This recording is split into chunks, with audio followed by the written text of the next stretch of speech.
صحیح بخاری اور صحیح مسلم کی روایت ہے، رسول اللہ صلی اللہ علیہ وسلم کا فرمان ہے، سبعۃ یظلهم اللہ فی ظلہ یوم لا ظل الا ظلہ، جس دن کوئی سایہ نہیں ہوگا صرف اللہ کے عرش کا سایہ ہوگا۔ وَيَحْمِلُ عَرْشَ رَبِّكَ فَوْقَهُمْ يَوْمَئِذٍ ثَمَانِيَةٌ، 8 فرشتوں نے اس عرش کو اٹھایا ہوگا، اور وہ فرشتے اتنے بڑے ہیں، روایت کے الفاظ ہیں کہ اگر ان کے کندھے سے کان تک کا یہ جو فاصلہ ہے، مسیرۃ 700 سنہ، 700 سال تک اگر سفر کیا جائے تو کندھے سے ان کے کان کی لو آئے گی۔ اتنا اللہ تعالیٰ کا نظام ہے۔ کبھی کسی ایک حدیث کو اللہ کی کبریائی جبروتیت کے بارے میں پڑھ لے تو انسان ورطہ حیرت میں چلا جاتا ہے، انسان کی عقل اس کا اندازہ ہی نہیں کر سکتی، اور اتنی عقل پرواز ہی نہیں کر سکتی جتنی اللہ تعالیٰ کی طاقتیں اور اللہ کے بڑے نظام ہیں۔ لیکن اس دن جس دن کوئی سایہ نہیں ہوگا، 7 ایسے سعادت مند ہیں جن کو عرش کا سایہ نصیب ہوگا۔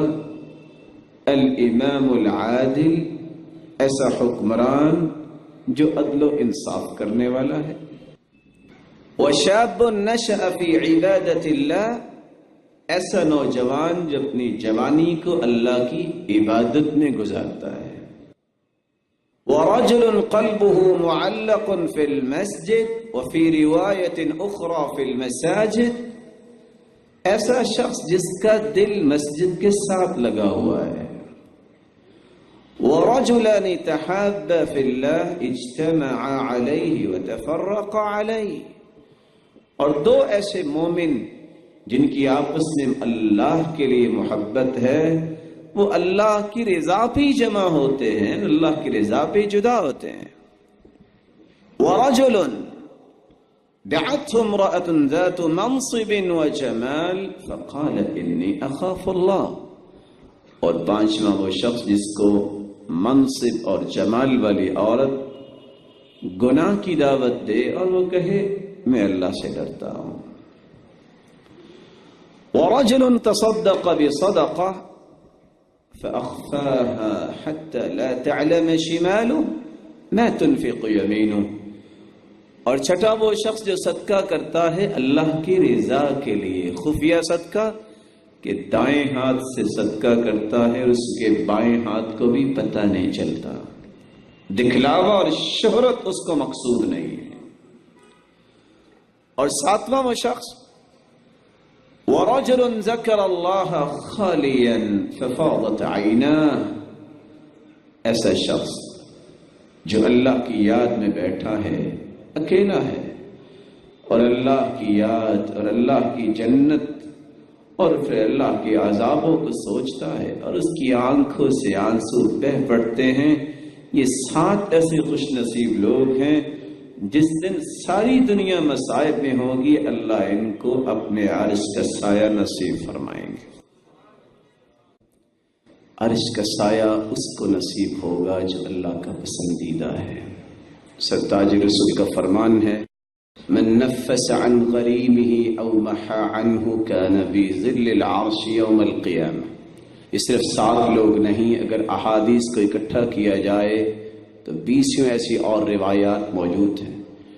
اگلی روایت جو میں پیش کر رہا ہوں صحیح الجامع کی روایت، جو کسی کا قرض معاف کر دے یا کسی کا قرض اتار دے، قیامت کا دن ہوگا جس دن کوئی سایہ نہیں ہوگا، اللہ تعالیٰ اس کو عرش کا سایہ نصیب فرمائیں گے۔ 9واں شخص من انظر معسرا او وضع له اظلہ اللہ یوم القیامت تحت ظل عرشه یوم لا ظل الا ظلہ، جس نے قرض دیا پھر ڈھیل دیتا ہے، چلو آپ کے پاس ابھی نہیں بن سکے تو پھر دے دینا، یا اس کو کہتا ہے چلو میں تمہیں چھوڑ ہی دیتا ہوں، جس دن کوئی سایہ نہیں ہوگا اللہ عرش کا سایہ دیں گے۔ ابو الیسر نے ایک رجسٹر بنایا ہوا تھا اس طرح کا، اب بالضبط تو میں نہیں بتا سکتا لیکن مثال دے سکتا ہوں، جیسے بہت سارے پڑھے لکھے لوگوں نے نیوندرے کے رجسٹر بنا کے گھروں میں رکھے ہوئے ہیں۔ انہوں نے قرض کا رجسٹر بنایا ہوا تھا کہ میں نے بس قرض لوگوں کو دینا ہے۔ ایک دن ایک گھر میں گئے، بیٹا باہر آیا کہ ابو گھر میں نہیں ہے۔ کہا بیٹا سچ سچ بتاؤ، بچے بچے ہی ہوتے ہیں۔ کہا ہیں تو ابو گھر میں، لیکن انہوں نے کہا تھا کہ کہنا ابو گھر میں نہیں اور چارپائی کے نیچے چھپے ہوئے۔ کہا ان کو باہر نکالو۔ باہر آئے، کہا کیوں تم چھپ رہے ہو؟ کہا قرض ہے نہیں واپس کرنے کو۔ کہا یہ تیرا شک ہے؟ اللہ کے رسول کا فرمان تھا کہ جو کسی کو ڈھیل دے یا معاف کر دے اور اس کا سایہ ملے گا، میں تیرے سامنے اس کو چیرتا ہوں، میرے رب گواہ رہنا، مجھے سائے سے محروم نہ کرنا۔ آج یہ دور ختم ہو گیا ہے، اور ناراض نہ ہونا کیوں ختم ہوا ہے، کیونکہ قرض لینے کا معنی یہ ہوتا ہے دو، الحمد والادا، وقت پہ واپس کیا جائے اور اس کو دعائیں دی جائیں کہ مشکل وقت میں کام آیا ہے۔ اب قرض لینے کا جب معنی یہ نہ ہو بلکہ یہ معنی بن جائے کہ لے لیا ہے دینا ہی نہیں ہے، تو پھر نیکی کرنے والے بھی خوف زدہ ہو جاتے ہیں۔ لیکن آج کوئی شخص ہمت نہیں کرتا، جس نے اپنے دوست کی بیٹی کی شادی پہ فریج دی ہے، اب فریج اور فریزر لے کے ہی جان چھوڑے گا نا، بوٹی دے کے بکرا لینے کی خواہش کرنے والا یہ نیوندرے کی رجسٹر کیسے پھاڑے گا؟ اور صحیح بخاری کی روایت، اور میں کبھی کبھی ویسے بھی زیادہ شادیوں پہ جاتے نہیں ہیں، کمزور لوگ ہیں، سٹیٹس اتنا ہے نہیں کہ بڑی لوگوں کی شادیوں پہ چلے جائیں۔ شادی اپنی جگہ اور ایک بڑا تھال اپنی جگہ پڑا ہوتا ہے۔ یہ کیا ہے جی؟ اس کا ترجمہ میں نہیں کروں گا، حدیث سن کے آپ خود کیجئے گا اکیلے بیٹھ کے۔ فرمایا العائد فی ہبتہ کالکلب یعود علی قیئہ، تحفہ دے کے، ہدیہ دے کے واپس لینے والا ایسا ہے جیسے، کیا کروں اس کا ترجمہ؟ ہے صحیح بخاری کی روایت، نہ کروں تو شریعت سے پکڑ آئے گی کہ تم نے علم چھپایا کیوں۔ کالکلب یعود علی قیئہ، جیسے کتا قے کرتا ہے پھر دوبارہ چاٹ لیتا ہے۔ اور ساتھ ہی شریعت نے یہ کہا وَلَيْسَ لَنَا مَثَلُ السُّوءِ، یہ گندی مثالیں ہمارے مومنوں کے لیے نہیں ہیں۔ یہ کون سی خیر خواہی ہے؟ تم نے شادی کے وقت ایک تحفہ دیا اور امید لگا کے بیٹھے ہو کہ ڈبل ملے گا۔ اللہ سے ڈر جاؤ۔ اگر کسی کا ایسا زاویہ ہے، مجھے امید ہے کہ آپ میں سے تو شاید ایسا کوئی نہیں ہوگا، لیکن اگر کوئی بھول گیا ہے تو آج جا کے پھاڑ دینا اور کہہ دینا میرے رب گواہ رہنا، مجھے تیرے عرش کا سایہ چاہیے اور جنت چاہیے۔ صحیح بخاری کی روایت، ایک آدمی کو بلایا گیا، روح قبض کی گئی، تیری کو نیکی؟ کہتا کوئی نہیں۔ فرشتوں نے کہا ایک نیکی ہے۔ کون سی نیکی ہے؟ ڈھیل دیتا تھا۔ کہا تم کیوں ڈھیل دیتے تھے؟ کہتا مجھے رحم آ جاتا تھا کہ اس بیچارے سے بنے نہیں ہیں تو میں تجاوز کرتا۔ تو اللہ رب العزت نے فرمایا میں زیادہ حق رکھتا ہوں تجاوز کرنے کا، جاؤ میں بھی تجاوز کرتا ہوں، تجھے اپنی جنت میں داخل کرتا ہوں۔ 10واں انسان جو عرش کے سائے میں ہوگا، رسول اللہ صلی اللہ علیہ وسلم نے فرمایا التاجر الصدوق مع السبع فی ظل العرش یوم القیامہ، سچ بولنے والا تاجر بھی قیامت کے دن عرش کے سائے میں ہوگا۔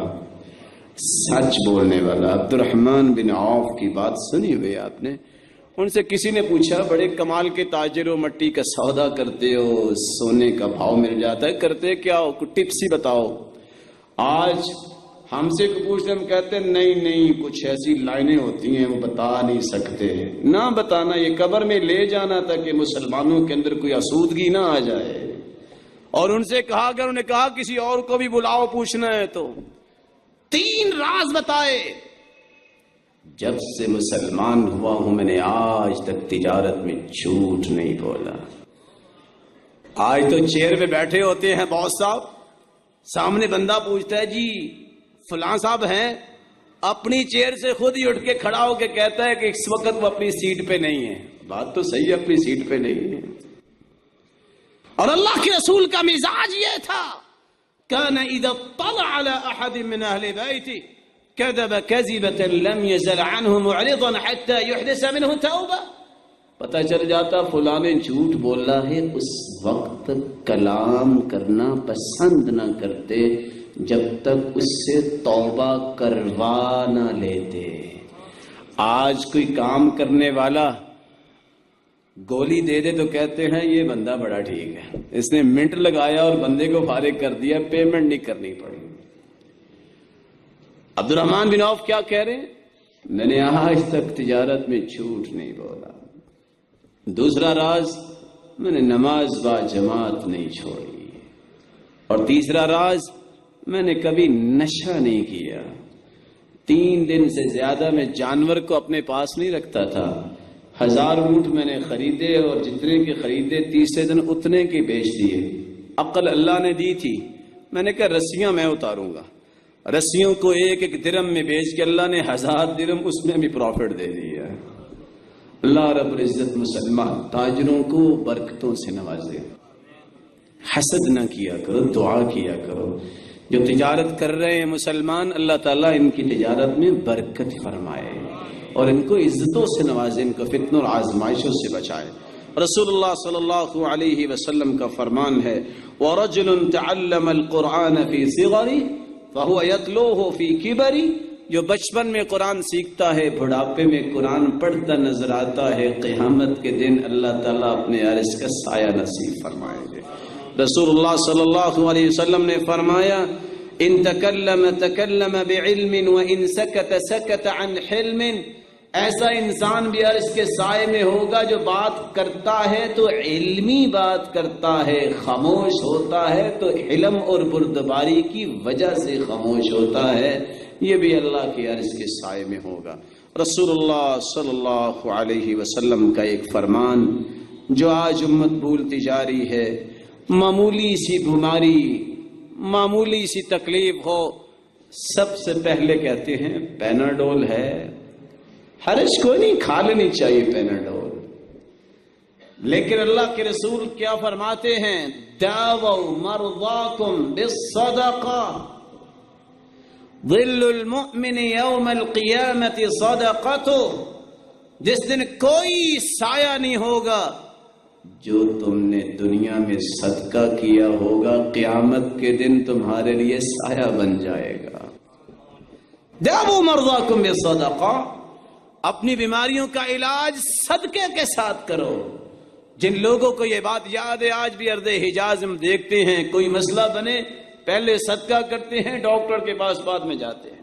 جانا چاہیے، علاج سنت ہے، دوائی لینا سنت ہے۔ حدیث کے الفاظ ہیں تداووا ولا تتداووا بحرام، علاج کرو لیکن حرام چیز سے علاج نہ کرو، کیونکہ اللہ کے رسول کا فرمان ہے ان اللہ لم یجعل شفاء امتی فیما حرم علیہم، اللہ تعالیٰ نے جس چیز کو حرام کیا ہے اس میں شفا رکھی ہی نہیں۔